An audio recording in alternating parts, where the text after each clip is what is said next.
All right, all right, all right. Good evening, good evening, good evening. Welcome. I am Eric Hall, your success concierge, and we back. I know y'all saw me last night, but I'm back. You wanted me here. So, of course, again, we are here, of course, to give the people what it is they want. You want value. That's what we're here to give to you. Let's see what's going on in the chat this evening. Make sure y'all hit the like button as you come in here. We have Ms. Denise Mobley. Welcome. Welcome to the stream. Anyone else want to welcome yourselves. But yeah, we had a really, really good show last night. I tried to get to as many of your questions as possible. We were talking about, Elon Musk and some of the things about, celebrities and influences, which kind of gets into our topic this evening. All right. Because, and why does influence and how does that relate to being an image consultant or just being an individual? All right. So when you think of things, people have to know, like, and trust you in order to want to deal with you, want to interact with you, want to have you in the presence. So we're going to definitely dive a little bit further, a lot further into that. I don't know how long we're going to stay tonight because we were here last night, but we're going to get to you, get to your questions, and we're also going to get on to the topic. So today, you might can't tell because where the camera's positioned, but I have on a Henley today because our case study is on Joe Rogan, who has more of a rugged style personality. So he might rock something like this, Henley style. And then also, too, one thing that's interesting about Joe Rogan as well is although he's very wealthy, very successful, he lives a very simple life. I was looking at fragrances. The two that he likes, I don't have. One is John Paul Gaultier La Ultra Mile, and then the other one is Club de Nuit, which a lot of fragrance reviewers they like and have. But I wanted to think of a fragrance that is simple. It's not that expensive, but also too gives you a lot of bang for your buck and definitely smells good. I get compliments all the time when I wear this, and this is actually a slept on fragrance house as well as a brand. So tonight, and I typically travel with this as well too, because it's small, light, or whatever. But you may can't tell just how it is here because the way it's blending in. But the scent of this evening is Cartier Declaration Afriche. Now I really love this fragrance. Simple, men and women can rock this indoor, outdoor. This could be year round. Definitely cooler weather, evening type fragrance as well too. Safe for you to wear at the office. Also signature scent worthy. So again, this is a good, inexpensive yet versatile fragrance. Cartier Declaration Afriche. So that is our scent for the day. And again, we kind of have a little rugged look. Our Henley, our our tweed sports coat because we want to get versatility. We want to get action with what we have here. All right. So as I said earlier, I'm Eric Hall, your success concierge, and what I do, I help individuals and businesses maximize the ABCDs of image so they can put themselves in better position to achieve their desired outcomes. As you're well aware, you never get a second chance to make a first impression. And if you don't make a good first impression or a great first impression, your opportunities may go elsewhere. You may miss that customer. They may choose to do business or interact with someone other than you. And we don't want that for you. So I make it real simple to connect with me so we can craft out customized plans for you, plans for your business, whether you're an individual, whether you're looking for career and personal development skills, as well as for your business as well too. So that's what we do. And getting back on point to what we were talking about earlier, and as it relates to the topic, um, you've been hearing about in the news recently, like NBA ratings, they're down. CNN, MSNBC ratings, they're down, right? We saw in some of the recent elections, like there was a lot of celebrity endorsements that did not pan out or did not resonate with the individuals they thought they were, and that's why the topic is they're not like us, right? Because again, in order for people to do business with you, they have to know, like, and trust you. All right. And so when we talk about the ABCDs, appearance, behavior, communication, digital footprint, when all those things are congruent, you're maximize what you're doing. All right. So where was the disconnect? Where was the challenge? Well, we saw celebrities, we saw people, we see a product where it's disconnected from the consumer. All right.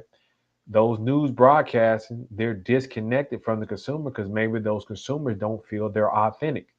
The NBA is disconnected from the consumer because those individuals don't feel like the players, some of the players have said some disparaging things about fans.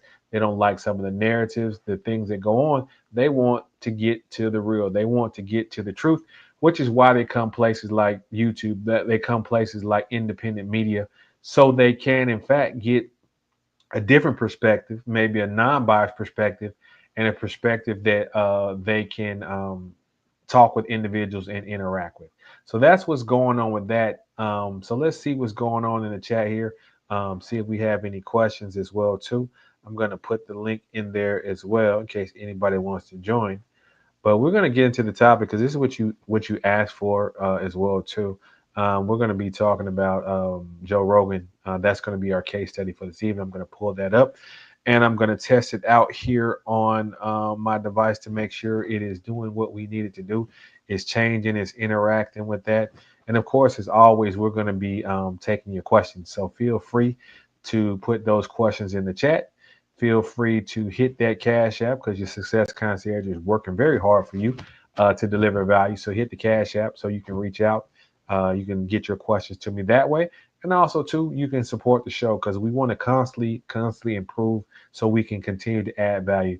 We got a lot of good things coming up. As you may well know, I'm an image consultant. We have, just like you have SAG, which is for actors or lawyers, they have their bodies where they continue to add and do things to help them learn and grow. Same with doctors. We have that for image consultants. So not only that, I will be learning some more so I can continue to add value, enhance my skills so that I can bring you value here as well too. So let's see we got going on here. We're going to go ahead and get started into our case study. Gotta take me a little bit of sip of the water because we've been putting in work. Definitely gonna get that done. So let's see what we got over here. Let us go here. Let me pull this up and we're going to share the screen. I'll take the banner down so uh, we don't take away from that. But y'all definitely know how to cash at me. I am Eric Hall. And let's see here. Let's share the screen here.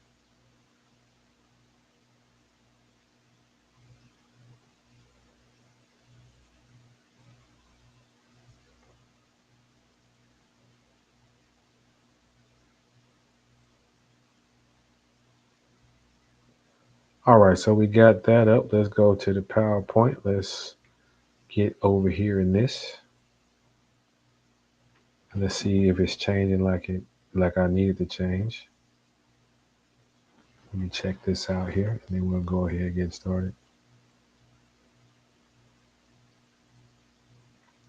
Give me 1 second. I'm checking all my devices to make sure that it is moving like I need it to move. I think there might be a delay here between the device and what I see on screen. Let me make sure. Okay.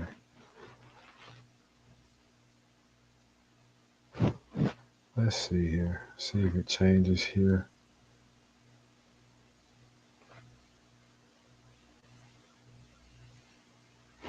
All right. Let me stop sharing and reshare. There may be. Let's see what's going on here. Let's get back. Let's present, share. Let's go. Oh, I did the wrong thing. That's what it was. I did window instead of entire screen. Now let's see if we're cooking here. Let's.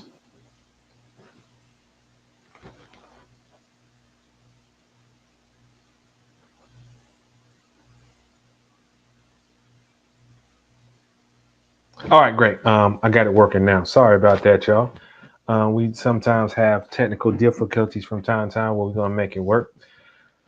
But here we go. I am Eric Hall, your success concierge, and today we're doing a case study on Mr. Joe Rogan. They not like us. As we said about the lesson earlier, people like to deal with individuals they know, like, and trust. We're going to go ahead and get into this. Let's get started. All right, Joe Rogan, they not like us. Case study. Shout out to Kendrick Lamar. Um, Today is November the 14th, 2024. So all information is coming from that particular time frame. So you know how I do, right? So this is Joe Rogan in high school. He was born August 17th. He has one Irish grandparent and three Italian grandparents, but his parents divorced at a young age when he was 5. He doesn't remember much about his father. Just he was an architect, and he had brief domestic DV incidents that impacted his family. Um, he doesn't. he hadn't spoken to him since he's 7, hadn't seen him since he's 7, but he didn't have ill will. He just didn't feel like it was the best situation for him. But he moved around a little bit. 7 moved to San Francisco. 11 moves to Gainesville, Florida. I think that's where University of Florida is. And then also too, he finally ended up in Massachusetts, where he graduated from New South High School in 1985. In early beginning, so I really like this. He was into mixed martial arts growing up. He played little league baseball, like many of us out there that did. But he developed an early interest in martial arts, and one of the things that kind of drove him to that, because he remembered he's very competitive, so he was terrified of being a loser. And so he said martial arts gave him confidence, but also perspective of what he was capable of. He knew he could do if he could do something that he was terrified of, and that was difficult. He could sell it, and it was something that he could excel at, right? And that's interesting that was his perspective going on what the show that he would later host called Fear Factor. But at 14, he took up karate, taekwondo a year later. But at 19, he won the U.S. Open Championships for taekwondo, and he won the Massachusetts Full Contact State Championship for 4 years in a row.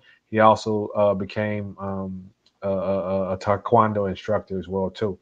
Um, he practiced kickboxing, had a 2-1 record, but he retired at the age of 21. He, had some headaches and some other frequent injuries around that, and he gave it up because he didn't want to further exacerbate that and have more long-term effects as it relates to that.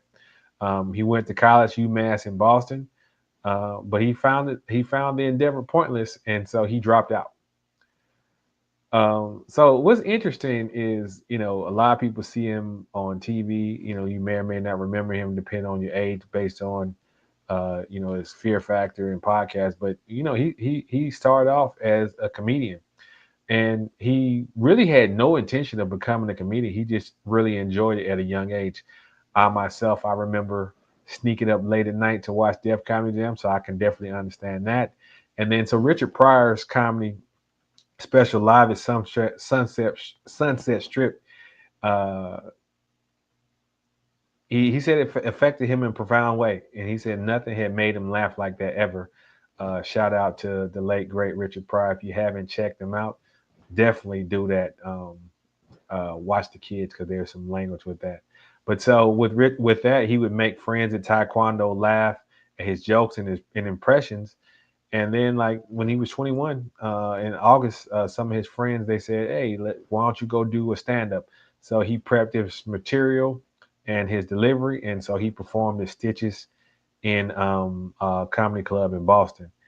And so Joe Rogan, one of the things we talked about, know like trust, is people live regular, hard working lives. So in order to support himself, he started teaching martial arts at Boston University. He delivered newspapers, drove a limousine, did construction work, and was also assisting a private investigator. Um, but he had a blue comedy style. Some of you may or may not know, but blue comedy, that is a little bit more adult oriented, a little bit more sexual in nature. So as a result of that, he was doing gigs at bachelor parties and strip clubs. And one time he persuaded this club to allow him to do a new 5-minute routine. And there was a manager, Jeff Sussman, there who discovered it, liked it, and asked him to be to be a client of his. So 1990, moved to NYC, wanted to become a full-time comedian. So he was living with his grandfather and just hustling, trying to get it done, scratching and grinding for money. But he had, early insights from Richard Jenney, Lenny Bruce, Sam Kinison, if y'all know who that is. Bill Hicks, those were some of his early comedy influences as well. So, Rogan was also a TV star as well. He relocated to LA in '94, and he did a comedy spot on MTV's Half Hour Comedy, blast from the past for sure. But he got offered a lead in a TV show called The Dopey Game, and he was got offered $500 an episode. He turned that down, and but him and his agent, they were shopping his tapes, and he eventually landed a role on the Disney sitcom Hardball. And what's interesting about that, he found like the hiring process, he called it weird because, they were liking his comedy, liking some of the things he did, but they didn't know how if he could act. So the Disney president told him at the time, if you can lie, you can act, and if you can lie to crazy girlfriends, you can act under pressure.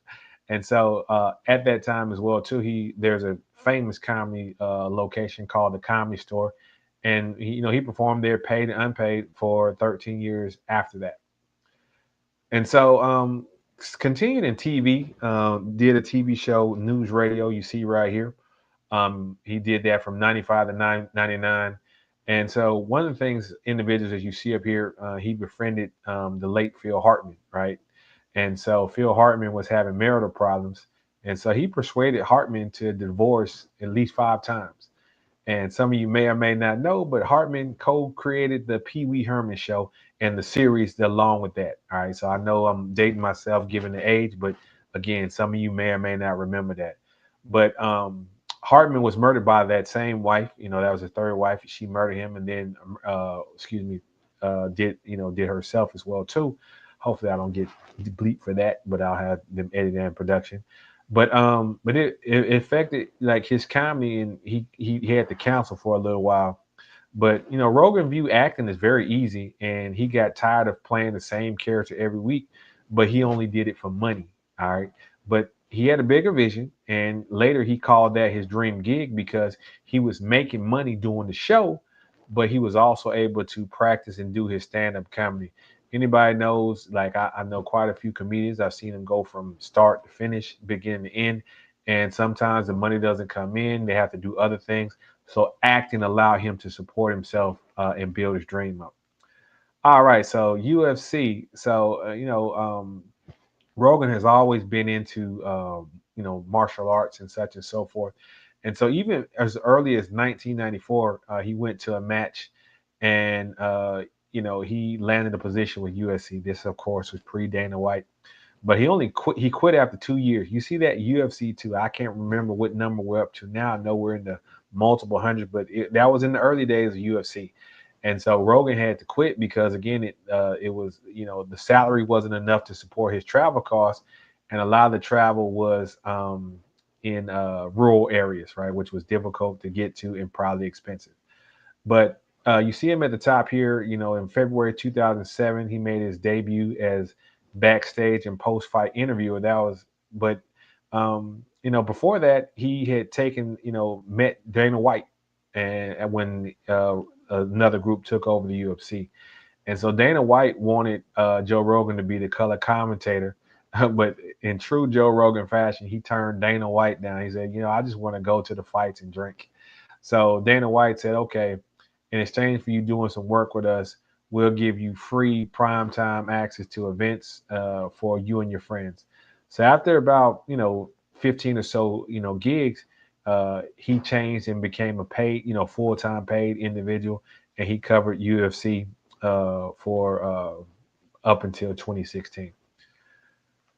This one right here, Fear Factor, and then radio as well too. So during all this time, Joe Rogan was shopping different sitcoms. He signed deals with Warner Brothers, and he was going to have the sitcom The Joe Rogan Show. All right, and that was going to be co-produced or co-written, excuse me, by Jerry Seinfeld.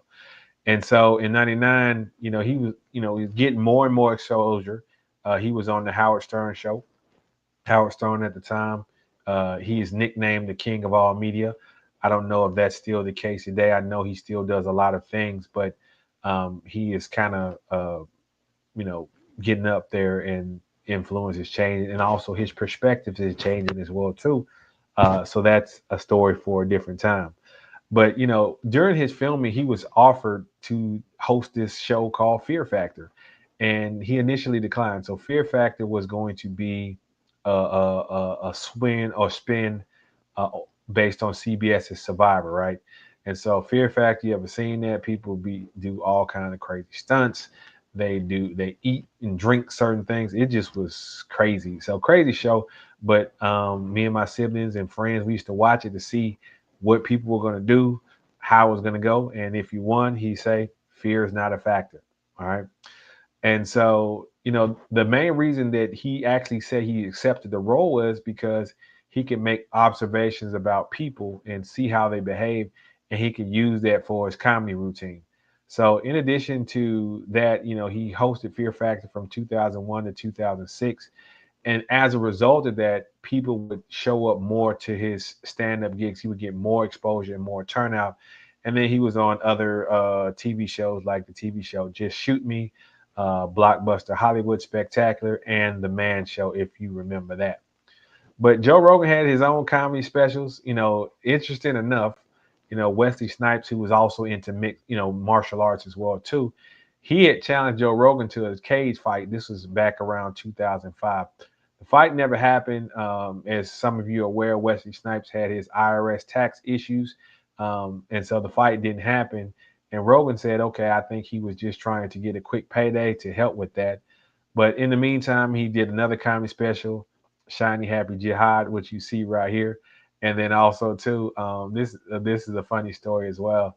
So he accused Carlos Mencia, another comedian, of joke theory, which we've been hearing a lot about that from another celebrity as well, talking about people taking their jokes. And this is based on a joke Rogan said he did in '93.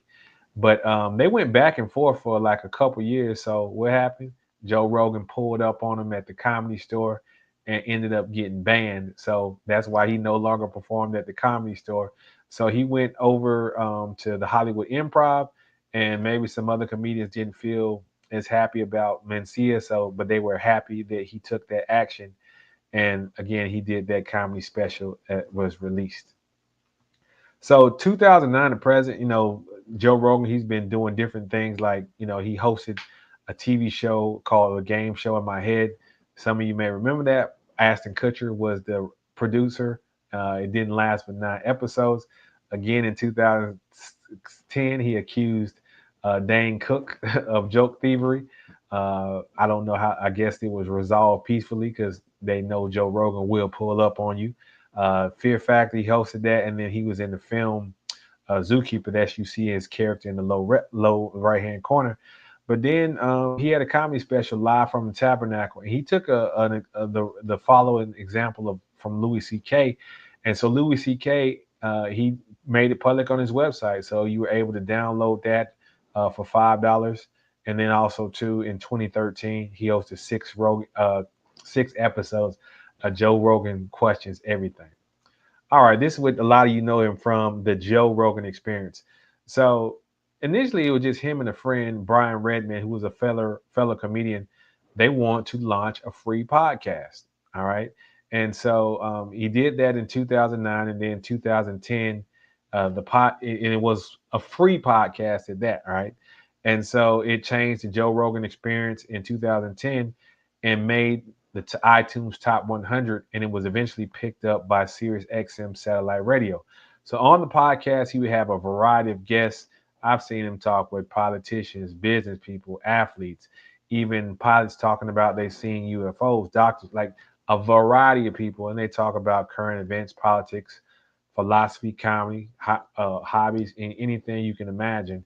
And so just recently having seen him as he was part of the recent election cycle, he likes to just have people on and have a conversation with them.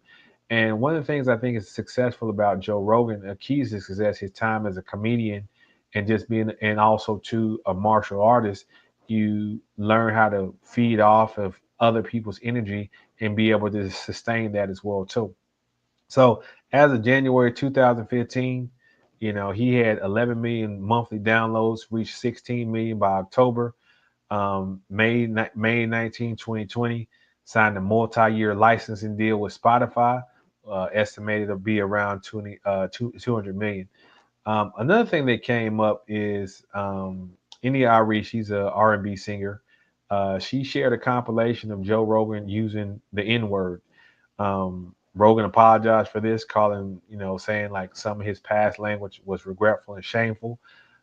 Before Spotify took over, they had refused to carry 42 episodes, and then later Rogan, selected to remove 70 episodes. These all predate COVID, And then after that Rumble in 2022, they offered Joe Rogan $100 million, but he declined and stayed with Spotify.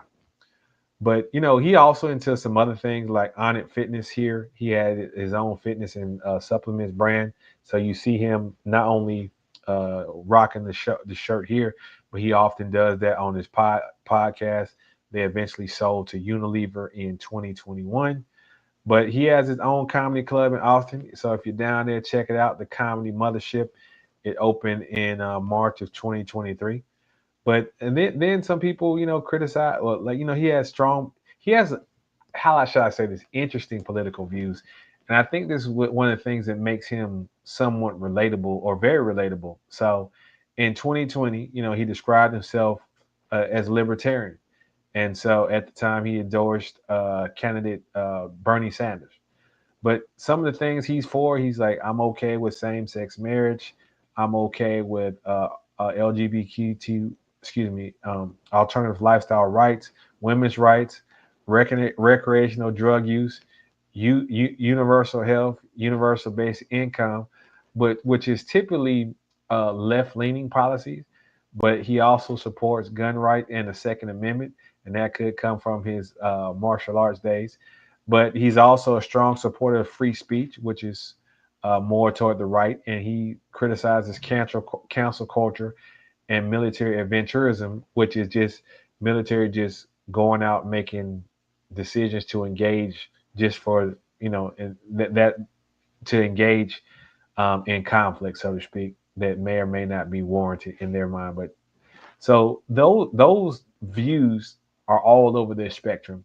And one of the reasons, in my opinion, why Joe Rogan can talk to a lot of different people because he has a lot of different views individually, compartmentalized that a lot of people may share one more or a few of these views.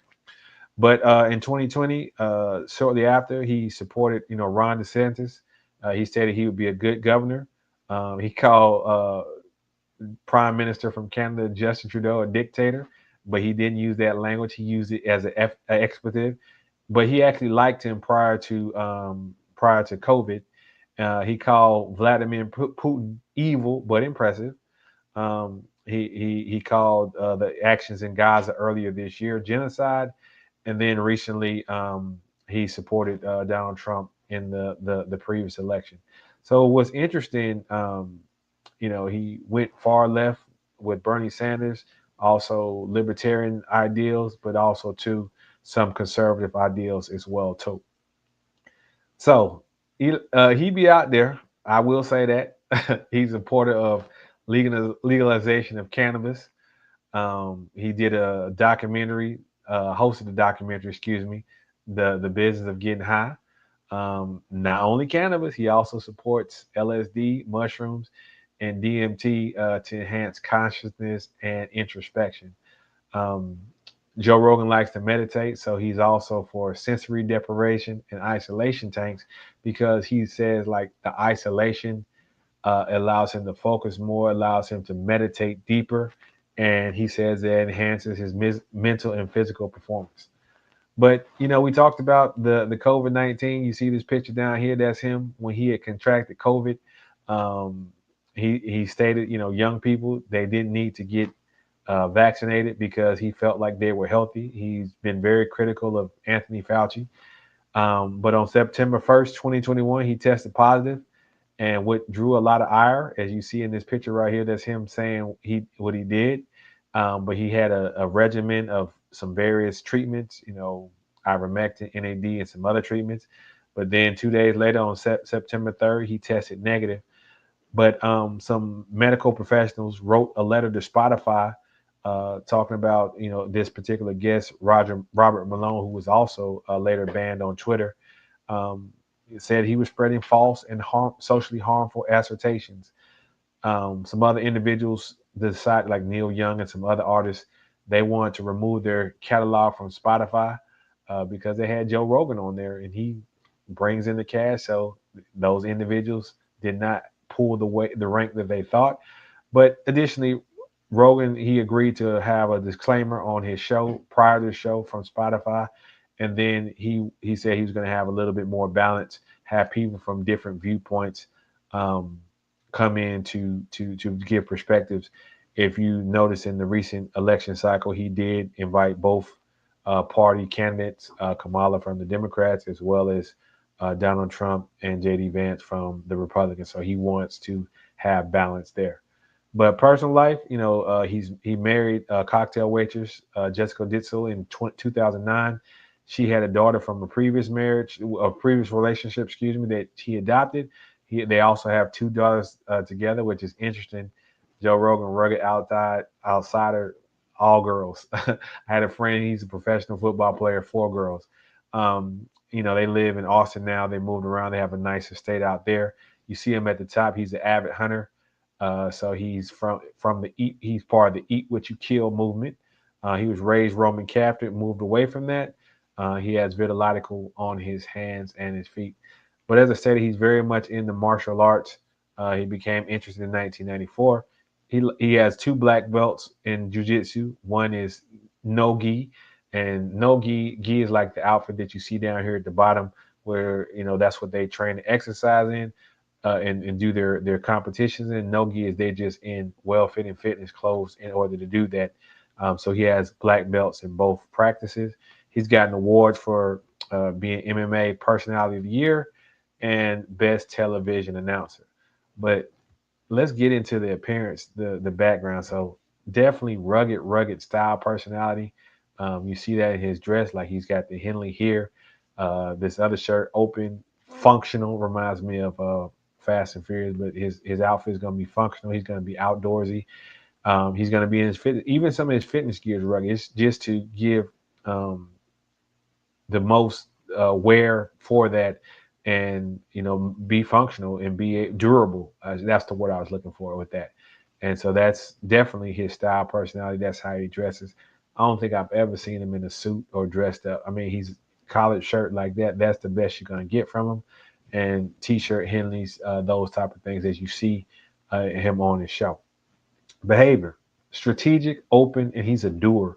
So he strategic and open. I think that comes from his comedy. He's got to be observant. He's got to be strategic. He's family oriented, fitness oriented, and he's going to tell you what think. He's someone who takes action. And then communication and digital footprint. You see him. Uh, he's open to listen. He open to talk, and he shares that with the world. So that is the case study on Eric Hall. I mean, excuse me, on Joe Rogan. Like, comment, subscribe. I know it's up there a lot.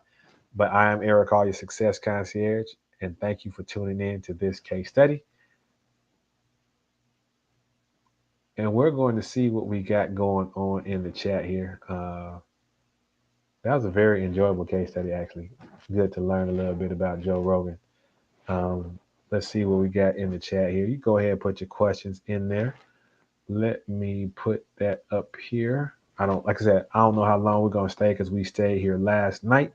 We came in here putting work, and like a lot of these things, um, I research this, I get into this, I want to make sure it adds value. So sometimes they do take a little bit out of me. So I definitely appreciate y'all tuning in, and definitely, like, if you got questions, go ahead, put them in the chat. We can answer them. We're going to go ahead and get into some of the questions that we have. I know we had a lot last night, but I definitely appreciate y'all tuning in. And like I said, we putting in work over here. So let me take a sip, see what's going on in the chat. Also, too, make sure y'all hit that like button when you come in here. We definitely appreciate that. So let's see what we got here in the chat. Like I said, I'm going to answer some questions. I do not know how long we're going to stay, but yeah, I really enjoyed this case study, right?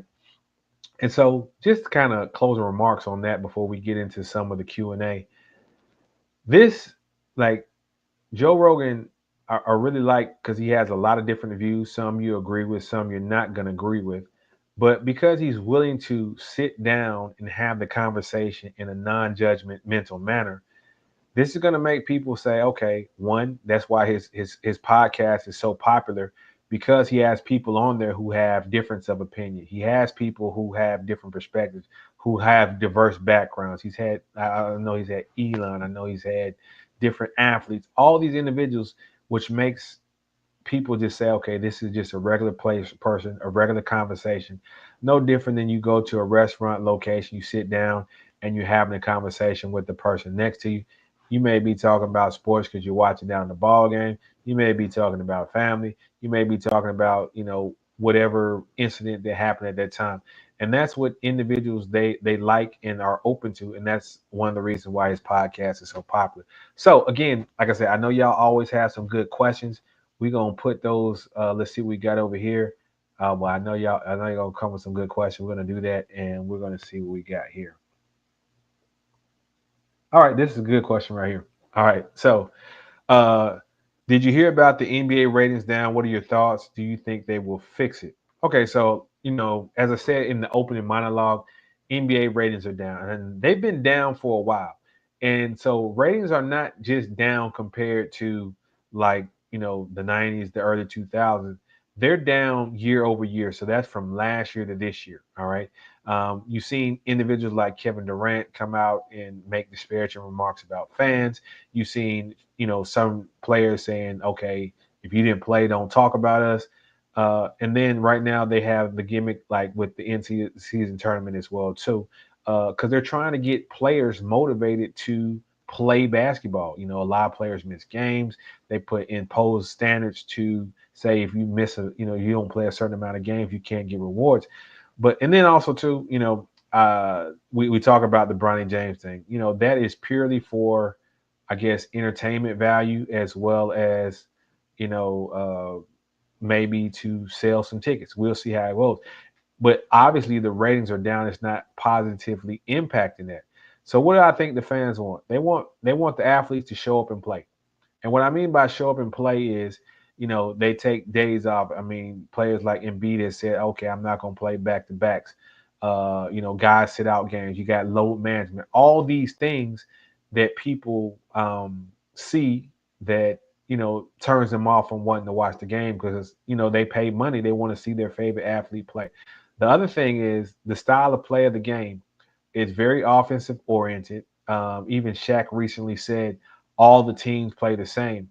So, I break down film. So the offense is the same: dribble, handoff, ball screen, pick and roll, players, shooters in the corner, lob, drive, shoot, or pass. So it's kind of like it's so similar. So do I think they'll fix it? I'm not sure because they just got a new TV deal. I think it kicks in a year or two. So it's gonna have to the Raiders are going to have to continue to go in the direction that they go, and just Adam Silver. He's no David Stern. That's what I say about that. So he does not, he likes the things the way they are. He's trying to be gimmicky as opposed to really dig in and fix the solution. I think the NBA has a problem with the product on the court as well as the interaction between the players and the fans and the media as well too. So a lot of out of touch things, and that's also to a caveat to why some of these influencers or celebrities are not effective because the title of the show today was they're not like us, right? So the regular everyday person, they're not relatable to them. And then we talk about from an image perspective, they're not congruent. They're saying, oh well, I believe this, but you're taking money for this over here, or you believe this, but you live opposite like that. So the lack of congruence all around, not just in the eBay, but also in other media, um, that's causing their downfall. And then additionally, what's causing the downfall, there's a lot of, as they say, older mendacity, and that older mendacity is turning people off because they want true, they want real, and they feel like they are not getting that. So that is my perspective on that. Let's see if we have anything else in the chat. I know y'all typically have good questions, but I see some, a lot of people coming in and out, man. Make sure y'all hit the like button when you come in here. We definitely appreciate you tuning in, getting your questions answered as well too. Whatever you want to know, we're gonna answer it. So um, at least to the best of our ability as well too. We keep it real over here. Let's see here. Let's see what other type of questions that we have here. Let's see here. Man, we got so many. I'm trying to make sure these aren't ones that I've already answered. Uh, Let's see. Let me scroll down here.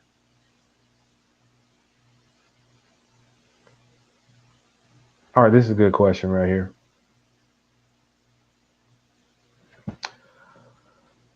I see an influencer who is a similar style and build to me. Should I just copy what they do? Absolutely not. Because here's the thing, right? Image is appearance, behavior, communication, digital footprint. So you can have people who are twins, right? And their personalities are totally different, right? Some of them dress like alike, but a lot of times they do that and then they may eventually grow out of that, right? So the same is true with you and said influencer. This person, okay, a couple of things. One, they may be getting compensated for dressing the way they dress. And then two, their lifestyle is different from you. Your needs are different from them.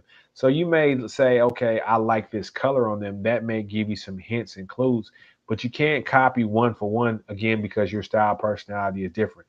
They may be identical, look like you, build like you. They could have a rugged style personality like we saw with Joe Rogan, or they could have a European style personality with Idris Elba. Both of them are well dressed and their outfits fit with themselves and their lifestyle, but does that necessarily mean it's going to fit with you and your lifestyle? So um, you can use it to see, guide color wise, such and so forth. But again, to really be congruent, you definitely want to make sure what they're doing and what you're doing matches up with your style, personality. Another great question. All right, let's see here. Let's see what we got scrolling through. Let me check Cash App over here as well too. Uh,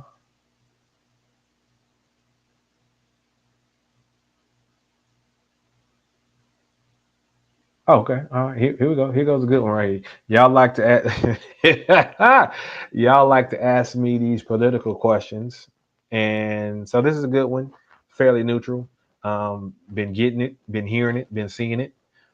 Do you think America is ready for a black woman president? And so, as an image consultant, I'm pretty much neutral about these things, but I would just say this, right? What's there to be ready for? And this is not like an insulting or that type of question. I said, what's there to be ready for? When people deal with someone, right? Let's take politics aside. When people deal with someone, they expect or want or desire outcomes. So, does this person, male, woman, lifestyle, gender, race, does this person, do they confidently feel that this person can deliver the outcomes that they want, right? So it doesn't really have anything to do with race. It doesn't have really anything to do with gender. Is do they deliver that, right? So let's look at, I know this is probably related to, Kamala Harris and what just happened with her. Look at her, um, and just from a messaging standpoint, she was not able to deliver and give the other individuals confidence that she could deliver what they said, deliver the outcomes they desired. I remember the same thing was said back in 2008 when Barack Obama was running for president. Could he, was America ready for that? Um, One thing that I discovered about him is he's exceptionally smart, exceptionally intelligent, exceptionally charismatic. He speaks well.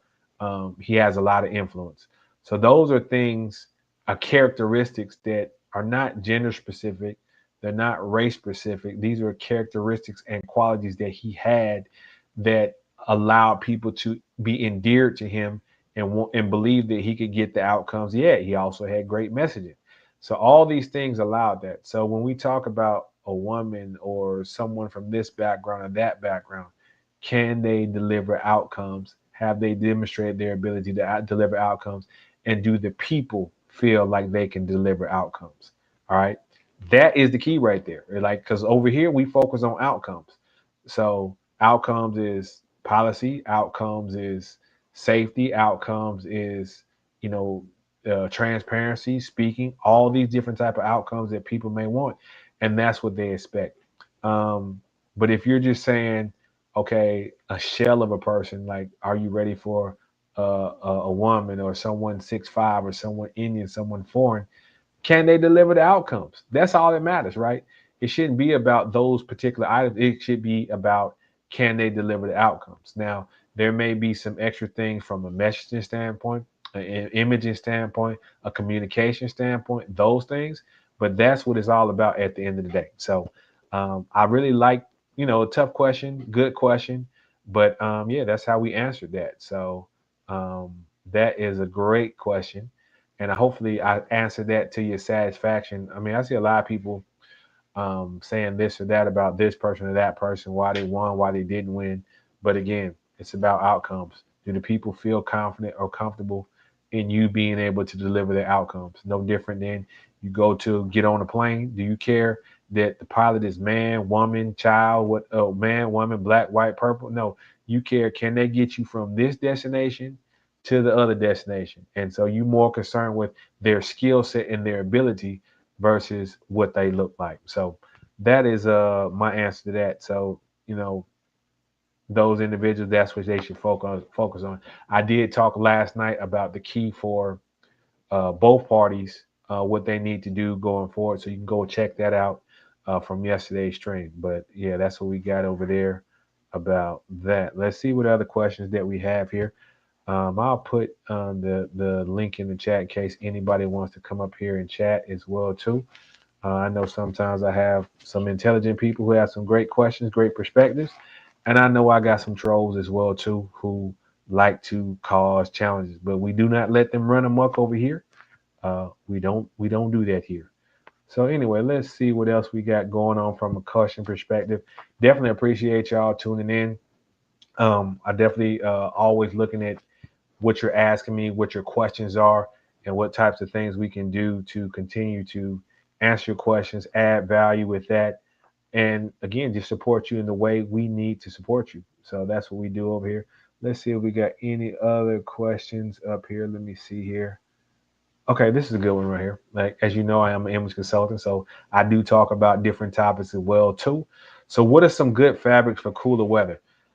Yeah, so we're in here in the northern hemisphere. We're coming up on the wintertime, depending on where you are, and weather is starting to be cool. Now, couple things. All right, I've always personally been a fan of animal and plant-based fabrics, right? Not the synthetics, right?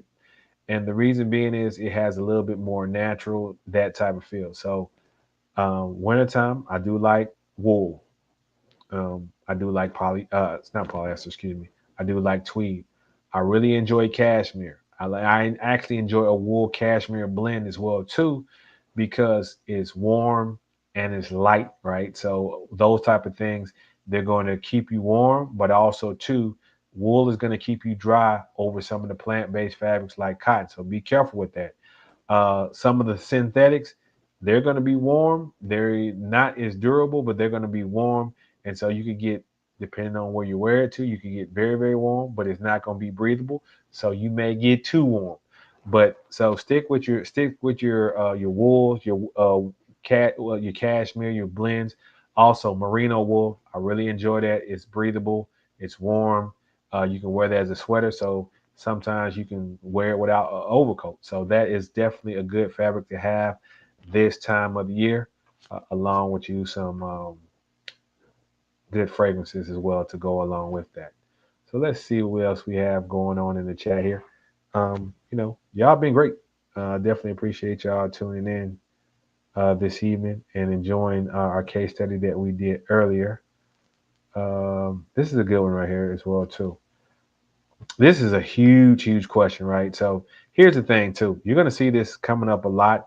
Black Friday's coming up. Some stores have already started doing their specials for their fragrances as well as their clothes. And I get this a lot. Some people feel like, oh, fashion is expensive. These things cost prices, this, that, and how much should I spend? And does it matter? And I always say yes and no. Quality is what matters. Cost per wear is what matters. That is what's going to help you in your decision making. So again, we have the three questions that you always ask. Question number one, where are you going to wear it to? And this is very important coming up on the holiday season as well as Black Friday, because you're going to get bombarded with great sales, great prices, both the men and women, and I've been guilty of this before in the past, but never purchase something if you don't have an idea of where you're going to wear it to. You might not have an occasion. So, for example, you may say, oh, I can wear this to a wedding. Oh, I can wear this to a pool party. I can wear this such and so forth. So, never purchase something without having an idea where you're wearing to when you're mind. The second question is, what's the message that you want to send? Different things, colors, fits, all those things affect the message that's sent, and that's a whole nother conversation. And then the third thing is the cost per wear or the value add. What is the cost per wear of that item? So when it comes to fashion and fragrances, you have some fragrances that are inexpensive, like the one we did earlier, Collier Declaration Arfreeze. A very inexpensive fragrance, but it lasts, it smells good, it projects. All right. There are outfits and items that you can get that are quality, well made with quality materials. Not necessarily it's going to have a logo, brand, those type of things. I try to avoid that because again, there's a price markup on that. So does price matter? Not necessarily. Quality matters, occasion matters, and cost per wear matters. Those are the things that matter as well too when you're making a selection as well. So those are that right there. Yep, Sovereign Design. Salute to you. Well, you buy once, cry. You know what, Sovereign Design. Let me put that on the screen right here. Buy once, cry once. Yeah. So that was a lesson that I learned, a long time ago, and I still utilize this to this day. It's better to pay more and cry one time versus go cheap or go not have quality things and have to buy multiple times over and over and over again. So yeah, great, great, great, great statement. Buy once, cry once, because again, it's about to be cold, at least up here where I'm at in North America.